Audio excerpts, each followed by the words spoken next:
नमस्कार, मैं हूं बिलाल और आप देख रहे हैं मिसाल नेशन 24 न्यूज। और बुलेटिन की शुरुआत करेंगे। इस वक्त की बड़ी खबर देहरादून से आ रही है। आपको बता दें कि खटीमा सीट से पुष्कर सिंह यहाँ पर चुनाव हार गए थे, जिसके बाद सरकारी तौर पर उन्होंने अपने पद से इस्तीफा दे दिया है। और आपको बता दें कि यहाँ पर मुख्यमंत्री के तौर पर अब कई नाम निकलकर सामने आ रहे हैं। चुनाव 2022 में 5 से बीजेपी की वापसी हो रही है, लेकिन समीकरण अलग अलग निकलकर अब सामने आ रहे हैं। मुख्यमंत्री के नाम को लेकर भी अब कयास ये लगाए जा रहे हैं कि आखिरकार अब उत्तराखंड का नया मुख्यमंत्री कौन होगा।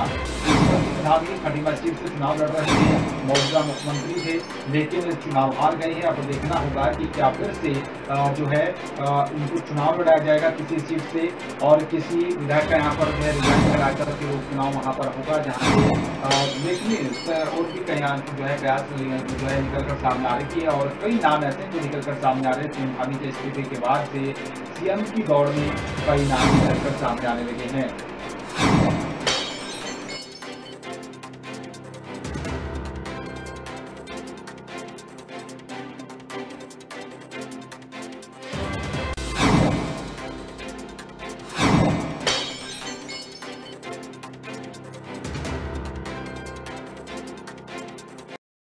और चलिए बात करेंगे लक्सर की। आपको बता दें कि यहाँ पर लक्सर से बसपा विधायक मोहम्मद शहजादा ने चुनाव जीतने के बाद ईवीएम पर भी बड़े सवाल खड़े कर दिए हैं।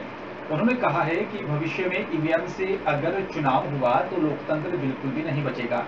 उन्होंने ये भी कहा है कि सभी राजनीतिक दलों को यहाँ पर बैलेट पेपर पर चुनाव कराने और ईवीएम के खिलाफ एकजुट होना पड़ेगा।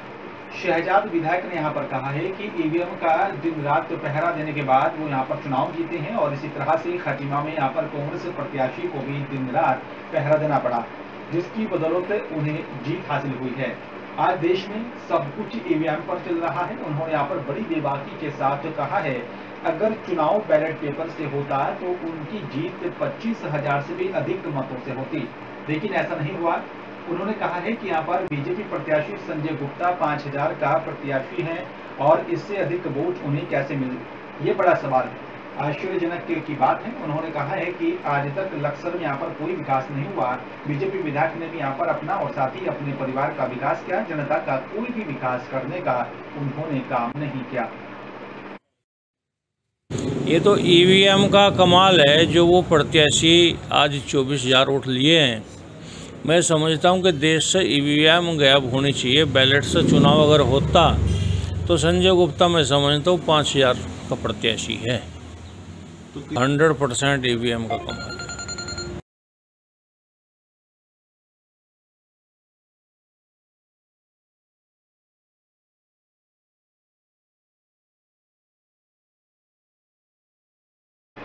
विधानसभा चुनाव 2022 में यहाँ पर जो है संपन्न कराए गए चुनाव को लेकर क्योंकि शांतिपूर्ण तरीके से चुनाव हुआ। GIG SSP Haridwar doctor Yogendra Singh Rawat ने जनपद हरिद्वार के पुलिसकर्मियों को बधाई देते हुए आभार व्यक्त किया। उन्होंने कहा है कि हरिद्वार पुलिस की प्रत्येक पुलिसकर्मी ने अपनी निष्ठा, ईमानदारी और कर्तव्य का पालन करते हुए अपने कार्य को किया, जिसके लिए वो बधाई के पात्र थे। उन्होंने कहा है कि हरिद्वार में चुनाव कराना एक चुनौतीपूर्ण कार्य था, जिसमें यहाँ पर निर्वाचन आयोग की तरफ से भी यहाँ पर काफी प्रयास किए गए और बड़ी ही सजगता के साथ चुनाव को संपन्न कराया गया। उन्होंने विधानसभा चुनाव 2022 को लेकर यहाँ पर सफलतापूर्वक संपन्न होने पर सभी का आभार व्यक्त किया।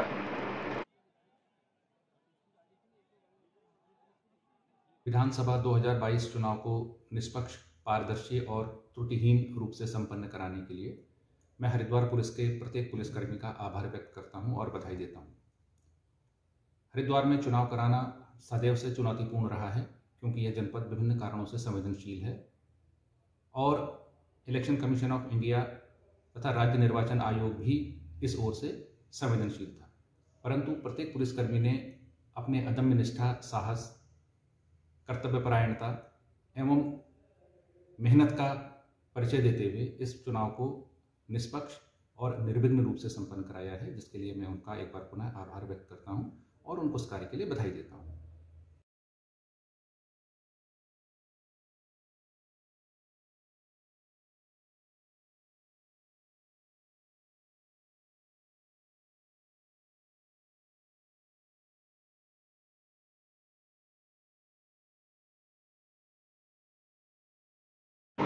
और चलिए बात करेंगे पिरान कलियर की। आपको बता दें कि यहाँ पर जो है विधानसभा पिरान कलियर से कांग्रेस विधायक हाजी फुरकान अहमद को भारी मतों से जीत हासिल हुई है और आपको बता दें कि यहाँ पर 15,808 से विजय हासिल हुई। वहीं विधायक हाजी फुरकान अहमद ने तीसरी बार हैट्रिक लगाई है। वहीं फुरकान अहमद ने कांग्रेस नेताओं और साथ ही कलियर विधानसभा की जनता का भी शुक्रिया अदा किया। आपको बता दें कि यहाँ पर उत्तराखंड में हुए विधानसभा के चुनावों को लेकर बहुमत यहाँ पर बीजेपी पार्टी को मिला है। कुछ सीटों पर जो है निर्दलीय प्रत्याशियों ने यहाँ पर जीत हासिल की और बताया जा रहा है कि यहाँ पर बसपा ने भी हाथ मारा है, लेकिन कांग्रेस जो है पूर्ण बहुमत से दूर रही, लेकिन कुछ सीटों पर परचम लहराने में कामयाब रही है। पिरान कलियर की जनता को, जिस जनता ने मुझे 2012 में जिताकर भेजा, फिर दूसरी बार 2017 में और 2022 में भारी मतों से जिताकर भेजा, मेरे बुजुर्गों ने, नौजवान साथियों ने, मेरी माँ और बहनों ने, प्यारे छोटे छोटे बच्चों ने भी मेरे लिए दुआएं की, मेहनत की और मुझे जात बिरादरी से ऊपर उठकर हर वर्ग का सहयोग मिला। कोई चाहे कोई किसी भी बिरादरी का गाँव, किसी भी जाति का गाँव, हर बूथ से मुझे वोट मिले।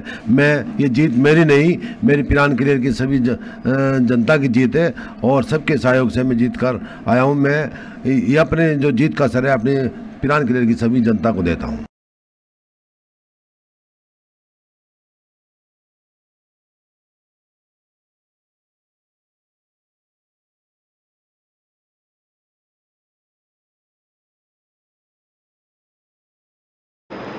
और चलिए बात करेंगे लक्सर की। आप लोग देखिए यहाँ पर बसपा की सोशल इंजीनियरिंग का भी फॉर्मूला काम आया है। बताया जा रहा है कि यहाँ पर लक्सर सीट पर इस बार पूरी तरह से कामयाब रहा है।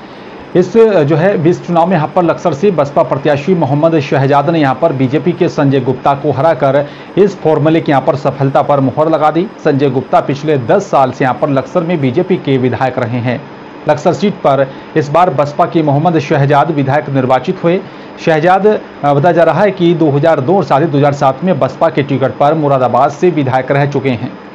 परिसीमन से यहाँ पर सीटों का भूगोल गड़बड़ होने के बाद 2012-2017 में भी वे यहाँ पर बसपा के टिकट पर कलियर से यहाँ पर चुनाव लड़े, पर दोनों बार यहाँ पर कांग्रेस से हार गए। इस बार बिरादरीवार मतों की यहाँ पर सोशल इंजीनियरिंग को मुताबिक पार्टी ने यहाँ पर शहजाद का लक्सर से यहाँ पर चुनाव मैदान में उतारने को तैयारी की थी। हाईकमान के रुख को यहाँ पर देखते हुए शहजाद करीब 1 साल पहले से लक्सर सीट पर खासे सक्रिय नजर आ रहे थे और यहाँ पर उनके सामने बीजेपी ने संजय गुप्ता को मैदान में उतारा। संजय 2012-2017 में लक्सर से बीजेपी के विधायक रहे और लिहाजा मुकाबला शहजाद के सामने मुकाबला खासा मुश्किल था। इसके बावजूद शहजाद ने 9,000 से भी ज़्यादा मतों के अंतर से बीजेपी प्रत्याशी को हराकर बसपा के सोशल इंजीनियरिंग के फॉर्मूले को कामयाब कर दिया। लक्सर के अंदर जो बसपा की जीत हुई है, यहाँ पर कांग्रेस ने बहुत भारी काम किया। इतना काम किया कि आम जनता कांग्रेस की तरफ रुझान हो गया था। परंतु बीजेपी, ये बसपा जो पार्टी है, ये इतनी चालाक है। इसने क्या काम किया, मुस्लिम को पकड़ा। अब मुस्लिम को जिसकी भारी वोट थी यहाँ, जो कांग्रेस की वोट मानी जाती थी, उनको लेकर के इसने हरिजन के साथ गठबंधन हो गया, बसपा पार्टी के साथ गठबंधन हो गया और बसपा की उस पर जाते हुए आम जनता भी उधर को उसका रुझान हो गया। इसलिए बहुजन पार्टी जीत गई यहाँ। लक्सर में जो बीएसपी के उम्मीदवार मोहम्मद शहजाद जी जीते हैं, उनके जीतने की मुख्य वजह एक तो बीजेपी का प्रबंधन सही नहीं होना है। दूसरी सबसे बड़ी बात ये है कि बीजेपी गवर्नमेंट में जो इनके विधायक हैं, वो कई बार कठपुतली बनकर रह जाते हैं और जी सीएम वन मैन आर्मी रहते हैं। जहां एक और आपको की जो है 5 राज्यों के चुनावों के नतीजे घोषित हो चुके हैं, तो वहीं यहाँ पर दूसरी ओर साथ ही उत्तराखंड में भी यहाँ पर चुनाव परिणाम आ चुके हैं और उत्तराखंड के यहाँ पर झबरेड़ा विधानसभा सीट से कांग्रेस के प्रत्याशी वीरेंद्र जाति ने जीत हासिल की। आपको बता दें कि वीरेंद्र जाति पर इस बार झबरेड़ा सीट से यहाँ पर कांग्रेस ने पहली बार विश्वास जताया था और वीरेंद्र जाति इस बार पहली बार विधानसभा चुनाव लड़े और पहली बार में ही यहाँ पर वीरेंद्र जाति ने विरोधियों को यहाँ पर चारों खाने चित कर दिया। तो वहीं वीरेंद्र जाति को बधाई देने वालों का भी तांता लगा हुआ है। लोग उनके आवास पर पहुंचकर विधायक बनने की बधाई दे रहे हैं।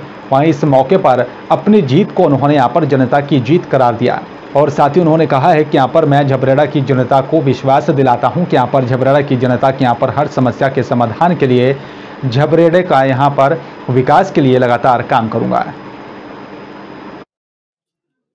से भी कहता हूं कि जनता ने जो आशा और विश्वास जता करके विधानसभा भेजा है, मैं उस विश्वास पे खरा उतरूंगा और निश्चित रूप से जो भी यहाँ के जन मुद्दे, जन सरोकार की नीतियां हैं, उनको आगे बढ़ाने का मेरा काम रहेगा। एक सेवक के रूप में मैं काम करूंगा।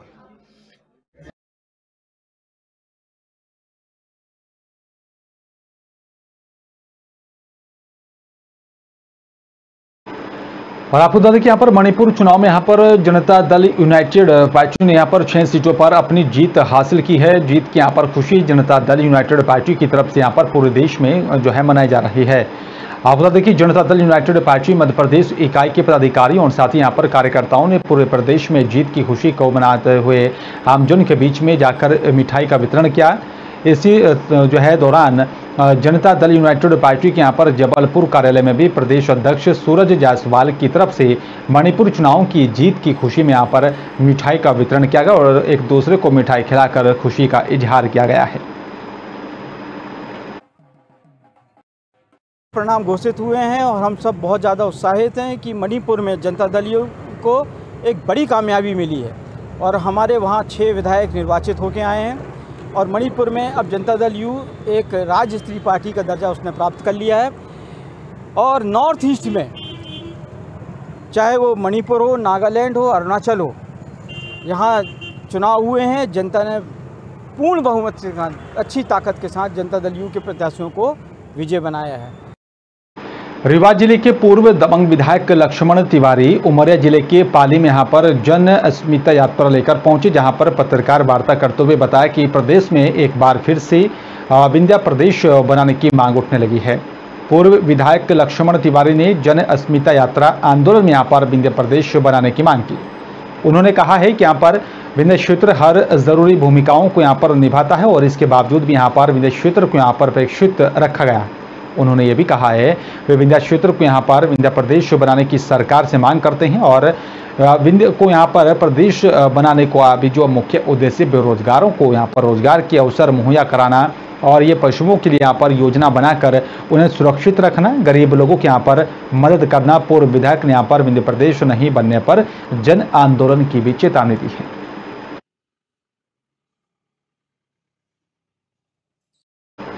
और फिलहाल इस बुलेटिन में मेरे साथ सिर्फ इतना है। बाकी देश दुनिया की तमाम खबरों के लिए आप देख रहे हैं नेशन 24 न्यूज। नमस्कार।